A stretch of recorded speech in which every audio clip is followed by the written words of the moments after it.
So, Charlotte Edwards, it's a privilege to welcome you to the podcast. 20-year international career, 309 games across all formats, over 200 of them as captain. We've had over 10,000 international runs, Wisden Cricketer of the Year, World Cups, Ashes Series, Commander of the British Empire, first female president of the PCA. I could go on forever.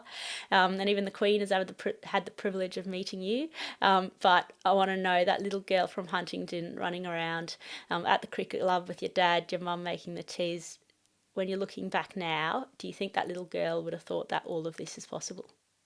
I don't think she would have then, because all I saw was men playing cricket, and I didn't realise there would be such opportunities for me, especially in women's cricket. So yeah, no, I mean, I sometimes have to pinch myself to think, where we've come from that, those times when I was running around the cricket club with boys, thinking that was my only avenue to play cricket, and now seeing the game as it's evolved over the years, it's been pretty special. And so you did play with the boys a lot growing up. There wasn't much of a female cricket setup. How do you think that impacted you? Did they accept you to start with? And did that toughen you up, or was it really hard for you to battle through?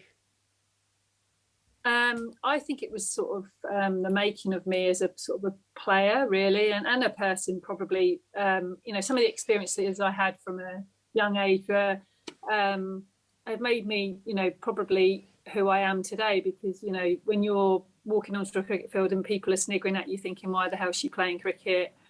Being judged from such an early age, whether every time you go out to bat, you have to perform because you want to show people that you're good enough. That really sets you up to play international sport, and probably one of my strengths as a cricketer was probably my mental strength and my resilience. And a lot of people say it's about the environment you grow up in, and I'm pretty sure if I hadn't have grown up in that environment, I wouldn't have been as successful or as strong as I was. So yeah, although it was tough, and I wouldn't wish it on anyone, because I had some pretty tough times when I was a kid playing boys cricket, but I look back on them now and I smile. And yeah, and I came through it, and luckily girls don't have to go through that now, and if they want to play cricket, they can play with girls and enjoy it. But I would heavily recommend playing with the lads, though, because I had such great fun, and yeah, some good battles. And one thing that you still see in small doses today is some older, generally males, that are asking the question, why is there a girl playing? I actually played men's cricket on the weekend, and the umpire walks in the change rooms and says, why is there a woman playing? Isn't that what women's cricket's for? In a really condescending way. And I hadn't actually experienced that up until this point, but I assume when you were playing, it was probably more the common thing. And how did you work through that and still enjoy the game and still want to play? Do a lot of people ask me that, and I say to me, I guess all of those comments were tough, but my overriding feeling was my desire to want to play cricket outweighed those comments. So I loved the game, I wanted to play the game, and I wasn't going to let people in a way put me off playing the game through stupid comments. And back then, really, I didn't know any different. I didn't know that was wrong for them to say that. Now I look back and think, God, if someone said that now, which clearly people are still saying it, but I think there's less and less people saying those type of comments. But yeah, I mean, my biggest fear going to a cricket game when I was younger was turning up and people seeing me as a girl, and going, where do I get changed? And they'd go, why? Because I'd say, because I'm playing. And that feeling of having to ask someone where I was changing, I used to dread that more than walking out to bat. So I guess, if I didn't want to do it, I wouldn't have done it, because it was so hard. But again, that's where the mental toughness and I guess the desire to want to play the game was overpowering for me, really. And you were pretty talented. Sounds like you were pretty driven, which is the two kind of key markers of building up a legend. But sometimes that drive can be a good thing, and sometimes it can go on overdrive, and actually you want it too much and push too far. So as you were coming through, you played for the England under-19s at the age of 12. You were thrown into the system of what it was back then. With that drive, do you think you ever pushed overboard of struggling and that you wanted it too much, or do you think it was just so important to you getting to where you did? Yeah, I think it was really important for me, but I think probably the one time that it probably went too far was when I became England captain, and I was just desperate to do so well as a player, as a captain, and it just, I remember my first year just trying too hard, and once I realised that the players did respect me as a player, they did respect me as a captain, and I just needed to go out there and actually perform like I had been as a player. I think I took a lot of pressure off myself then, but that was probably the only time in my career that I probably pushed it a bit too far. And but you live and learn by your mistakes. Luckily, I learned pretty quickly, and yeah, and I was obviously captain England for 10 years, so it couldn't have been that bad. But yeah, that was probably the only time that if you can, you want it too much, really. So that captaincy side of things, and it came at a pretty crucial period in your career. So you'd gone pretty well up until that stage. Debuted at the age of 16. You scored 12 centuries in a season in 97, which is just ridiculous. A lot of people won't score 12 centuries in their career. And you've been going pretty well up until this point. You then have an opportunity to step up into the captaincy, but at the same time or a similar period, probably the person that's the closest to you and your biggest inspiration in your dad was going through a battle with cancer and ended up passing away right before that. How did you deal with, firstly, the moment of hearing about his diagnosis and his illness and dealing with someone so close to you being so sick? Yeah, it was. It was. I mean, it was really tough. I mean, I think I was only about 20, 23 at the time. So, yeah, and I remember, we all got told, and it was pretty devastating. And I had a tour to South Africa in the February, so we got told in December. And I remember having this tour in the February, and I think I was contemplating whether I wanted to go, but whether I should go, because you don't quite know. But Dad, as he was like, "Get on that plane, you're going." And do you know, it was the best thing I did, because I went out there and I probably scored. I think I had one of my best ever series as a player, and I think his illness taught me quite a lot about, you have just got to take every opportunity you possibly can. Hence why I'm here in quarantine, in Australia, because I love the game. But yeah, it was a really sort of tough couple of years, really, watching him obviously fall ill, then not seeing me probably go on to captain England it was pretty tough. But I'm sure he's probably be very proud to sit up there watching me now, and hopefully will continue to be. So at the time, did you take any time off cricket? And how did you kind of battle that with your family and then coming back into cricket after he had passed away?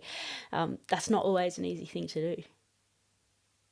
No, it wasn't. I ploughed on as the Edwards family do, and they encouraged me, to keep, training. And it was actually a really nice release, because home life wasn't particularly great at the time, because you're watching your dad sort of fall iller and iller really over that period. So Mum was brilliant. She just sent me off to cricket, and it was a really important for me that cricket kept me going in that time, which you'd hope it would do. And yeah, and it's obviously 2 years of, yeah, it was quite a difficult time in my life, but I think again, those experiences I keep talking about, when you're younger, when you're then, it makes you more resilient, and you never want that to happen to you. Don't get me wrong, I wouldn't wish it on anyone, but actually I try and look back on it as positively as I possibly can, and it's made me a lot tougher. And as I said, he would be very proud of what I've done and how I've sort of soldiered on. And yeah, he never really got to see me at my best, or captain England, which is probably the hardest thing out of all of it, really. Yeah, it's really tough, and it's fascinating though, speaking to a lot of different people about that one big, they call it the great crucible, that big traumatic moment in their life and how that's impacted it. Most people would obviously say that they'd prefer it didn't happen, but those that have gone on to do really great things have found that they've actually gotten better out of it and the lessons they've learned. And it's almost that concept of dedication, in that when you can dedicate your career or who you are as a person or your captaincy to someone who's been really impactful to you, you can actually have a really positive effect, not on just your performance, but then on all the people around you and your growth as a as a person, and that idea of post-traumatic growth is so important. And did you take any of those lessons into your captaincy over the next 5 to 10 years? Yeah, I mean, it gave me a huge amount of perspective, which I think is really important as a cricketer, because I think you can get so caught up in how you're doing as a player, as your team, and so on. So it certainly gave me massive perspective on cricket, that far worse things have happened to me than getting out for a duck, which they had. But equally, on the flip side of that, I wanted to take every opportunity I could to be the best I can, because Dad wanted to do things that he never got to do. He wanted to come to Australia. He never got to come here. So I've then taken every opportunity I possibly can, because you never know if you're going to get that opportunity again. So it's given me a great outlook on life, which I don't think I would have probably had he not have passed away when he did. And so yeah, I think it's like I say, I've tried to find the positives out of losing someone really close to you, and it seemed to spur me on to bigger and better things, which I guess every cloud has a silver lining, I guess. Yeah, and everyone also has that external noise and that external pressure, whether it is to do with big family issues, whether it is to purely do with the game. And you're someone that, from what I noticed, and we had the privilege of playing together in Perth for one season, is that you almost got better the more pressure you're under, or the more noise that was around you. You almost found a way, whether it's that resilience or that dogged determination, to actually thrive under pressure. What do you think were the key elements of the way you went about your business that allowed you to do that? I think that just real inner drive and determination to do real pride. I took real pride in what I did and my performances. So and the bigger the game, and like you say, the bigger the situation, or the more I was under a little bit more pressure, I used to sort of really thrive in that environment. So I often used to try and create that environment myself sometimes when I didn't particularly feel in that sort of in that mindset. Sometimes when I didn't have those type of big games, I used to have to try and get in a fight with someone on the pitch, not literally in a fight, but in a fight that I could thrive in. So and that comes with age, if I'm honest, and experiences. But again, it goes back to childhood, doesn't it? You were in those situations, and I really thrived in them. So I'm pleased. I like the fact that I was sort of known as that type of player, because I always said when I took over the captaincy, I wanted people to look to me when things were tough, and you needed someone to get you out of those tough moments. And I'm pleased that people have identified that as one of my key strengths. On the flip side, dealing with low runs and form, everyone goes through them. How did you navigate situations where you were trying really hard, particularly with that drive, but you're so out of nick, you can't buy a run, or you might be going okay, the team's not? How do you manage that drive and that really dogged determination when things aren't going well?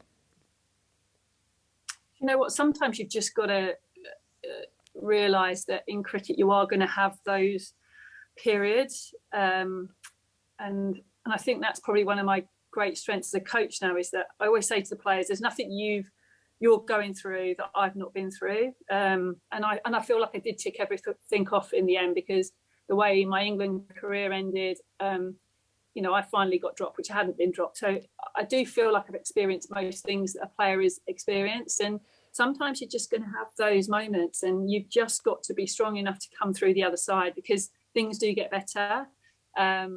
And it's really believing and trusting that that you will come through the other side, but not working too hard or thinking too much about it. I think that's what I say to players now. Sometimes just don't try too hard. It's all about up here. It's all about being really clear upstairs, and making sure that you're making good decisions. And sometimes cricket's cruel. You get that one where you get flipped back onto the stumps when a run out backing up, and all sorts of things. When you're in really bad run of form, those things happen, and just accepting it. And it's the perspective side of it. I always found, put perspective on it. Cricket, what can be worse? There's nothing what's a duck when, people are dying around the world? It's not really that bad. Yeah, absolutely. That's probably been one of the big positives of the COVID situation, I think, is that pure gratitude just to be able to play, as well as the Yeah. gratitude for looking at countries like India or Italy in the early days, South America, where it is really bad. And okay, as horrible as it is to be stuck in a hotel room like you are for 14 days, Yeah. things could be worse. And I just want to Yeah. kind of go into the way you were essentially dropped or told you weren't going to be captain anymore. So England were kicked out of the World Cup in the 2016. You personally actually had a fantastic series with the bat. The team, though, didn't go well. You're told that they want to go in a new direction. You're not going to captain, but you could still stay on as a player. So it wasn't completely taken out of your hands in that aspect. But you went away and made the decision that you're going to retire altogether, which is incredibly selfless from my point of view. But firstly, how hard was it to actually make that decision? And secondly, why did you decide to step away altogether? Um, yeah, it was a tough, that was a tough time as well. Christ, yeah, when you look back on that. Yeah, so I remember getting the sort of phone call about and Mark Robinson coming round to my house to tell me that, they didn't want me to be captain anymore. And yeah, it was probably as low as I felt, other than obviously my dad dying, because you suddenly, what your whole life's been playing cricket for England. So yeah, why did I decide to step down? Because the fact that I just didn't feel that they wanted me around was probably a big thing for me, and I didn't want to overstay my welcome, and I needed the team to move on.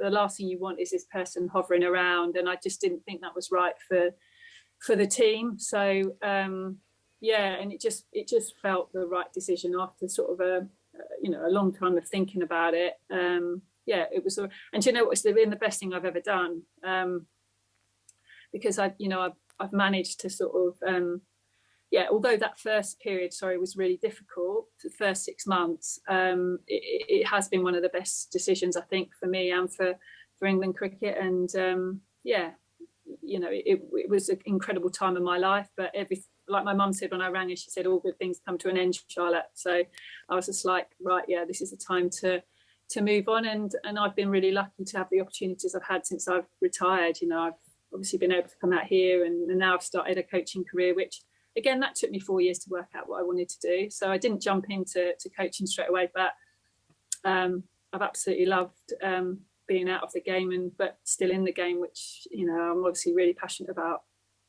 And they talk a lot about identity getting caught up in the game or in who you are as a cricketer, and it's becoming quite a hot topic at the moment with a lot of mental health in sport. In are you a cricketer or are you a person that plays cricket? For someone that was quite literally had the England badge on her chest from the age of 12. And it was your life. As you said, you're extremely passionate about it. You were driven in the right way. It wasn't about needing to feel good or look good to others. It was more so about just pure love of the game. To then have that decision taken out of your hands at the last minute, how did you react in those, that you mentioned about 6 months post that? Like, how do you deal with your identity almost being stripped away from you? Yeah, it was it was like losing someone, because I've obviously had that experience of losing dad.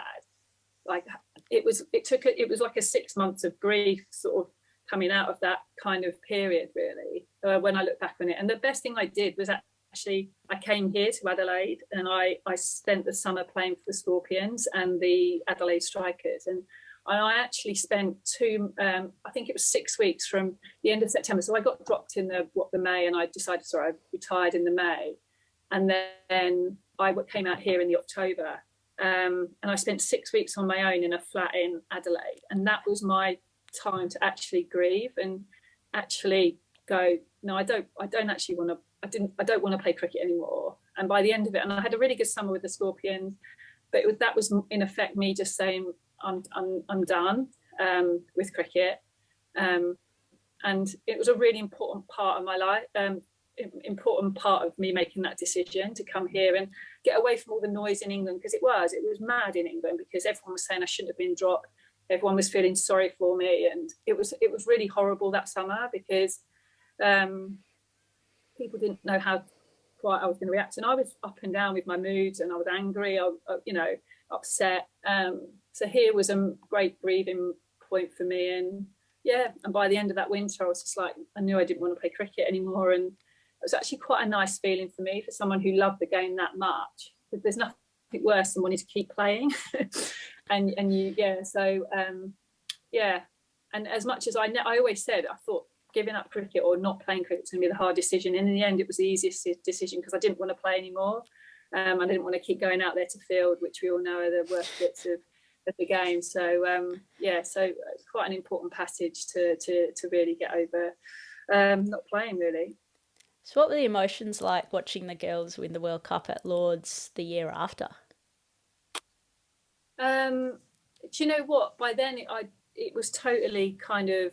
I knew I didn't want to play, and I knew I couldn't play. So it was really quite an overwhelming day, really, because I was commentating, but clearly got to go outside and sort of really experience the crowd and stuff. And yeah, it was unbelievable to be at Lords in front of all those people. And there was not 1 minute I thought this could have been me, because I was over it by then, which was really lovely, and you could just enjoy the day. Had that have been a year later, I could have been in a really bad spot. But it was really nice to just go and enjoy it, and obviously just watch some of your ex-teammates do something really special in the game. That's brilliant. I think you've spoken about that quite in that it sounds almost quite easy, but I know how difficult that transition is over the space of a year, to go out, to have the courage to go to another country, be alone, be with your thoughts, allow yourself to be angry, and then come out on the other side, and the freedom that you get from that is incredible. But if you don't go through that initial grieving process, I think it can be quite easy to hold on to some of those resentments. And a lot of what we've been doing with the Inside Edge project as well is talking to coaches, and sometimes you get those coaches that are really aggressive or moody and do have some resentments from their career. But that's certainly not the case with you, because I have read of this one thing called the Charlotte Edwards effect, in that every team you seem to be involved with as a coach seems to thrive and talk very, very highly of you. So I do want to delve into your coaching and your transition that you've now made. Initially, you were doing a lot of work in Hampshire, and also in the WBBL with the Strikers. Given that you started this process in Australia, we can start with the Strikers in the key lessons that you've learnt from a coaching perspective, working in the Australian system, and how you took that back to England where it wasn't so professional at a domestic level. Yeah, I feel incredibly lucky to have had the opportunity here to coach at this level, and be an assistant coach. And one of the phone calls I got actually just after I obviously finished with England was from Tim Nielsen here, and he said to me, especially when he knew I didn't want to play anymore, he said, "Yeah, we'd like you to come and be an assistant coach." He said, "The best bit of advice I can give you is not to be a head coach just yet, because he said you need to experience being an assistant coach." And that was really valuable advice for me, for someone who had just jumped out of the game, who could have quite easily been tempted into doing a head coach role, and I probably felt I probably could do it, and I really listened to that advice, because he's obviously a very experienced coach. So yeah, I worked here under Andrew McCauley, and worked with obviously Shelley and Luke, Shelley Nitschke and Luke Williams. So we worked under Andrea, and we learnt so much in that period of time. And then obviously Andrea stood down, and Luke took over, and obviously I've worked very closely with Luke over the last couple of years with Jude Coleman. So yeah, it's been valuable. I've taken so many things, because obviously you're ahead of England in terms of your professionalism, and just learning how to go about things here, and just how the program runs, the contracting, everything. There's been so many aspects to it that have helped me form, in effect, my coaching philosophy, I guess, and how I want to go about things, and that takes time. And I think that advice that Tim gave me was really valuable, because it has taken me time to work out how I want the teams I'm involved in to play. And and I think by the time you get to do it yourself, you're really comfortable with that, and I think you then are a better coach as a result of knowing how you want your teams and how you want your culture to be.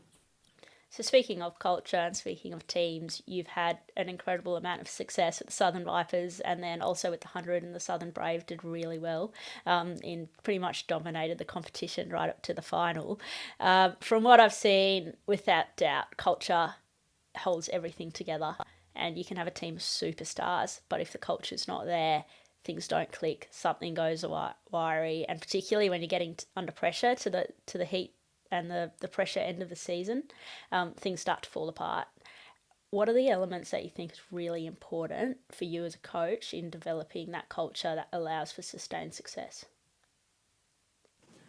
Okay, well, I work on a few things, and there's a 3 C's I live and die by as a coach, and that's communication. I think if I communicate really well with my players and they know exactly what's going on, and the staff, then we're going to be in a really good place.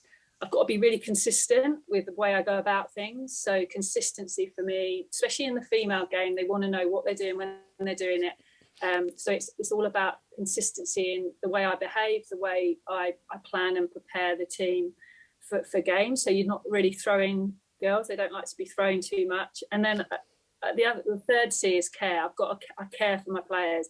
I want every single player to feel like they're valued within a group. So they're 3 things that have taken me a while to sort of get to. But again, that's from 5 years of learning from other coaches.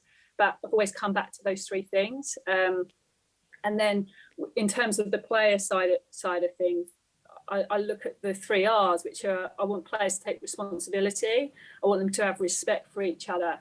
And I want them to, and I want to build good relationships with them. So I think the relationships I build with my players are really important in terms of me understanding when I should speak to them, when I shouldn't speak to them. And so I've kind of, over this time, really made it quite simple, but I always go back to those 6 things, basically. And if I'm doing that really well, then I'm in a happy place. And it was really lovely. I got this card after the season this year from the players. And, we've won, a couple of trophies with the Vipers now, but this card has meant everything to me because it's had a lot of those things that I've written down in the card, and that's like my trophy now, is that I put that up at my house to go remind me of what the players think of me. So if I'm doing all those things still right in 2 or 3 years' time, I'll be pretty happy still, I think.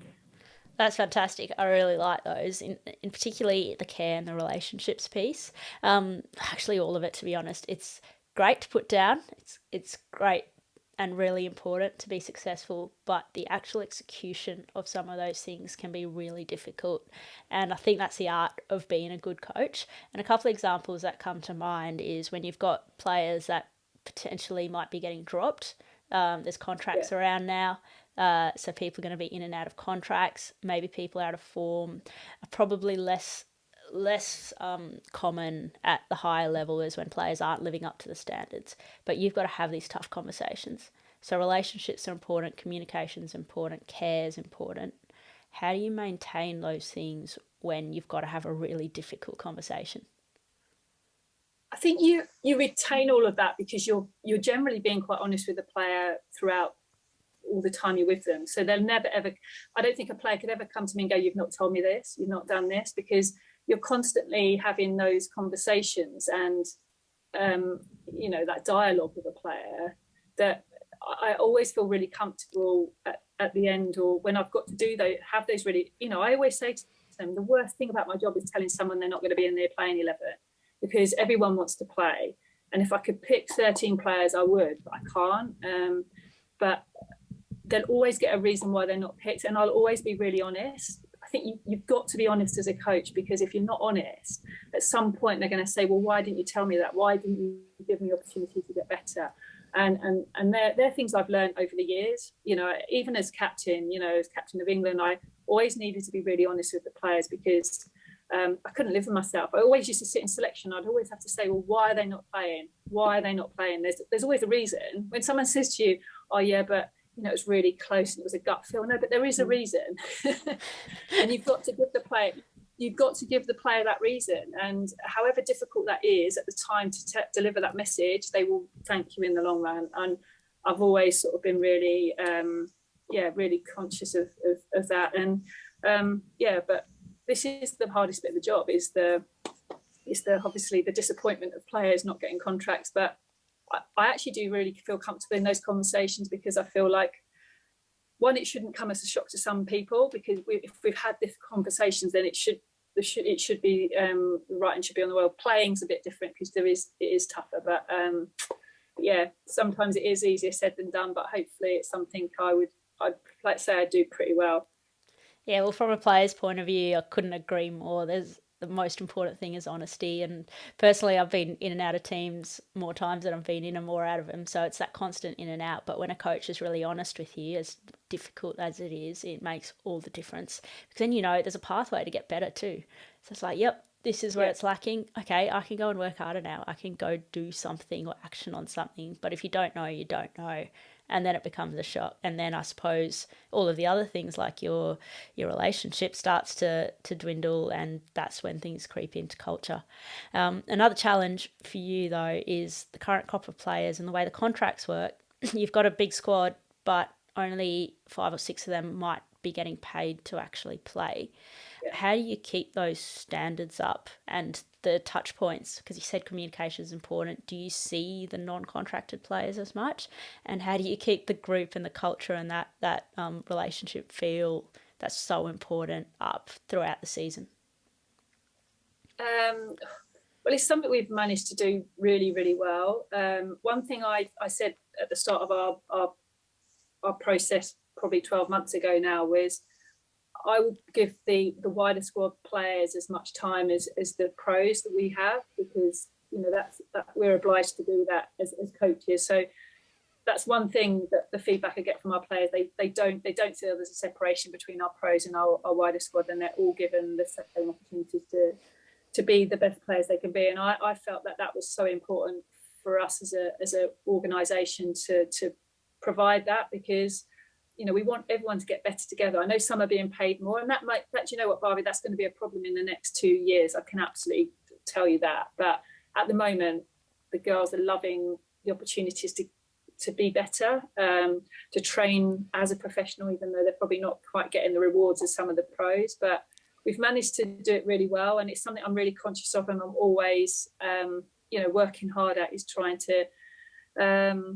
keep the group as close-knit as they are, because they're a great group to work with, and the success is helping, don't get me wrong. They're loving the fact that they're obviously seeing the rewards for all their hard work as well, because I work them pretty hard and I expect a lot of the players, but I think what they realise is that I've got a massive commitment to them, but I need a massive commitment back from them as well, and which they seem to give, so which is pretty good. And the reality of it from a player point of view is that you've got to put food on the table, you've got to get your studying done. The passion, though, is still there. So a lot of like when we were both growing up is that we weren't getting paid much to play. The passion is there to improve, but the reality of it is that you do have to do a lot outside of that. Would you say that your ability to build really good relationships and the culture and how good it is to rock up to training, to rock up to games, and you love it so much is really important in making it easier to handle that massive workload? Yeah, and also being really flexible with the players. I understand that a non-contracted player cannot give the same commitment as our pros, so therefore I'll work around them. I'll come in on a Saturday, I'll come in on a Sunday, and give them those extra sessions that they need. So we do evening training for our wider squad players, and work, in the day training for our pros. So I think the players, if they see a commitment from the coaching staff and they see us being flexible as well to help them be better, they start seeing the rewards on the pitch, and then it's just a vicious circle, hopefully, that in time they will get paid more. There will be another contract headed next year, and I think they're loving being on this journey. They all got an opportunity to be part of the 100 most of the Vipers crew, so they're just on a wonderful journey at the moment. And I absolutely know, because I've seen it happening in Australia, that there's going to become a time when they're going to have to make a few decisions, but we're enjoying it, and we're just trying to sort of keep relishing in what's been such a great time in women's cricket in England right now. A lot of our listeners are loving cricket. They're passionate about the game. They want to get to the high performance level, but they don't necessarily have the facilities or the access to do so.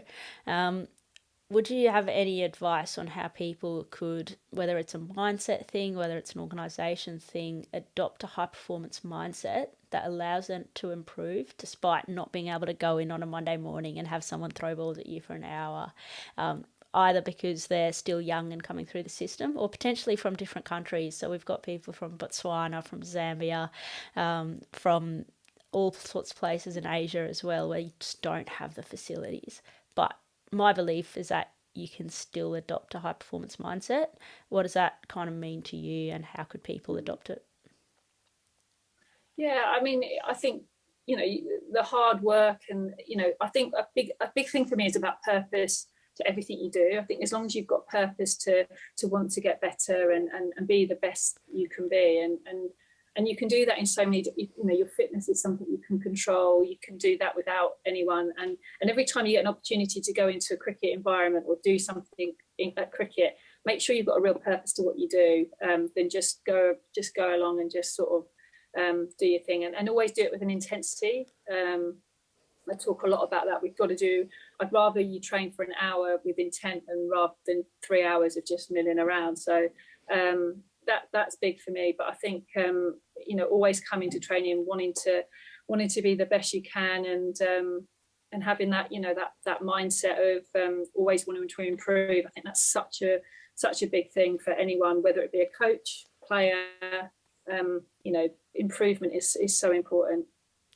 And something that's really inspired this new group and this new generation of players is the 100, which was new this year. You had the opportunity to be coach of the Southern Brave. From a tactical point of view, how did the 100 differ from T20 cricket? Not a huge amount, and we didn't sort of really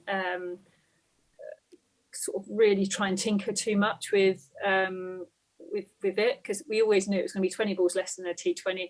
There are some subtle differences, obviously, with the 5 balls and not changing ends. So there were little things there that we had to sort of get our heads around really quickly, and how we went about stuff. But, you know, and just basically players just really being super aggressive from ball one, but equally knowing that 100 balls is still a long time. So it was getting that sort of mindset. Like, I remember our first couple of warm-up games, you'd have seen us in our warm-up games, we were hopeless. We kept getting bowled out for like 80, so we were going too hard.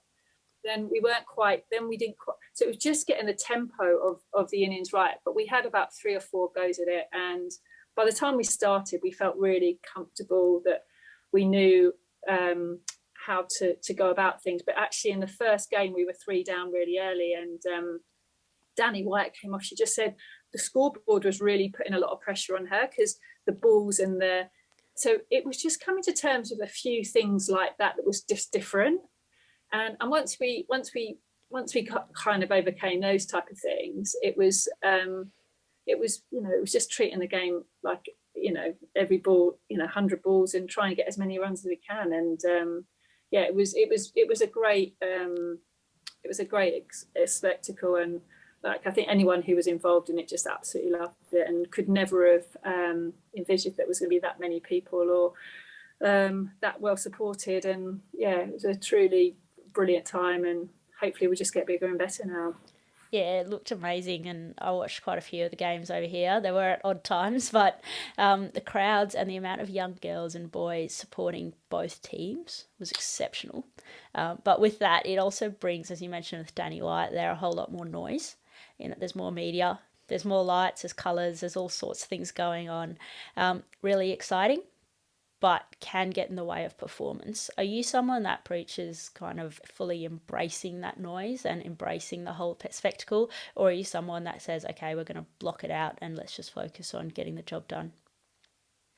No, I was very much about us embracing the whole competition, and what the girls were experiencing. I think we all sort of really didn't really know how the players were going to react, especially the domestic players.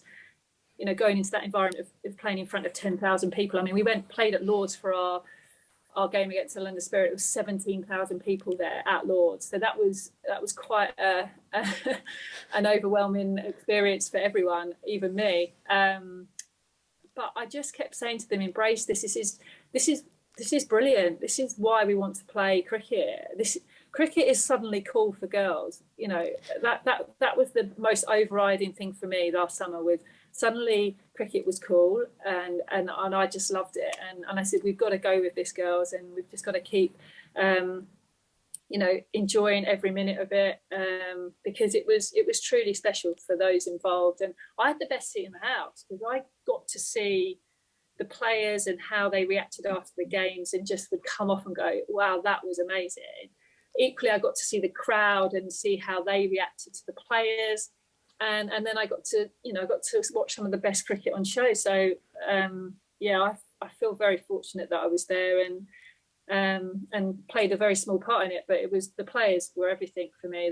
They just embraced the whole thing, and that's all 8 teams. And I could never have imagined it could have been that successful so sort of instantly, really. So well done to the ECB. It was a great decision to move to 100 balls. My favourite part of you speaking about the 100 then was the massive smile on your face, talking about having the best seat in the house, to watch the girls, to watch the crowd, to watch the whole spectacle as it is. And it just brought me back to, it's a pretty far cry from you running around trying to find female change rooms as a 12-year-old kid back in the day. And the growth that the game has come through is just incredible. Like, just, did you think it was possible that we'd get to this point? Probably no, but the last 5-10 years have just surprised, I think, everyone in the game. Probably the last 2 or 3. I mean, that moment at Melbourne with all those people, 80 or 7,000. I mean, I remember walking to that game and thinking, this is unbelievable, for a game of women's cricket. And then, to see the contracts coming in, and then, to be part of the 100. And, the 100 was special because it wasn't just, Melbourne was there was one day where it was massive. I felt through the 100, every game was, we were constantly playing in front of, tens of thousands, people, which it's the first time in England I felt like, wow, I think we've cracked this. And it was great. But I have to pinch myself on a regular basis with all of this, because it's just getting bigger and better, and the game is just reaching so far now, which is I guess all we could have dreamed of, really, is that everyone has the opportunity to play cricket, no matter where you're from or no matter what your background. Absolutely, and that leads really nicely into some of our final questions. The first one is, what do you hope that the next generation gets right? They keep respecting the game of where it's come from, to where it is now, and keep being approachable, really engage the fans, and I think that's so important, that they're really good role models for young boys and girls to play the game, which I think they're the future, and hopefully they can keep inspiring as many children and adults to play the game. Absolutely. And why is equality important to you? Well, we've spoken a lot about on this podcast, in terms of where I started from, and I when I was younger, I didn't really know, I didn't know what equality was, because obviously I was a young kid who probably was told not to play boys and men's cricket. So the fact that a young boy or a young girl now gets the opportunity to do what a male counterpart can do, I think it's truly incredible. So I think everyone's got to have the opportunity to play the game they love, or do anything they love. So no matter what your gender. So it's so important. And how do you define high performance? It's about it's about hard work. It's about being the best you can be, and supporting that. I think the people that do that, who strive to be the best they can possibly be every day, generally will be the best. So in terms of success, when you look back on your career from the teenager coming through, outrageously talented, driven, determined, dogged, to being a coach based on caring relationships, but still pushing to be your best, as you've just described, do you think your definition of success or views on what success is has changed throughout your career, or is it still fairly similar? Yeah, I think it's pretty similar. It's just being true to yourself, and I think and that, success, no matter what you do, you've just got to believe that you're doing the right things to be there, and I think that's really important for me. And our final question is, who is Charlotte Edwards at her best? She's certainly competitive. That's one thing I haven't lost. She's smiling, and she's got a determination, and I think you've got to have that determination and drive to keep wanting to be the best at what you do, and hopefully keep being successful. Absolutely. And Lottie, thank you so much for coming on the podcast today. I just want to finish with a little passage that I actually found from George DeBell, who wrote a piece after you announced your retirement. And I think it sums up really nicely your journey of the game and so much more of what you've got to do. So it starts with, before Charlotte, women weren't allowed in the long room at Lord's unless they were cleaning the Queen or playing in a match. Before Charlotte, women's cricket was an amateur sport to such an extent that she had to buy her first England blazer. Before Charlotte, women cricketers were expected to wear skirts or culottes. Before Charlotte, cricket wasn't a viable option for the most talented female athletes at school level. It was an unusual pastime of a few who almost entirely came from private schools. So now you sit here travelling all over the world, helping professional female cricketers to do what they love. Cricket is cool again, as you said. You're inspiring people to be determined, to go after being their best. And I know that you're doing it from a genuine place of passion and hard work, which is how you started in the first place. So it's an absolute privilege to have you on the podcast. It's a privilege to have played alongside you back in the day. Thank you for sharing your story, and thank you for what you've done for the game. So I'm excited to see how you continue to do what you do best. Thanks, Barbie. Thank you. Thanks for tuning in. If you want to continue to be part of the Inside Edge project, hit subscribe or leave a comment below. We're also on all major social media platforms. I look forward to having you along next time.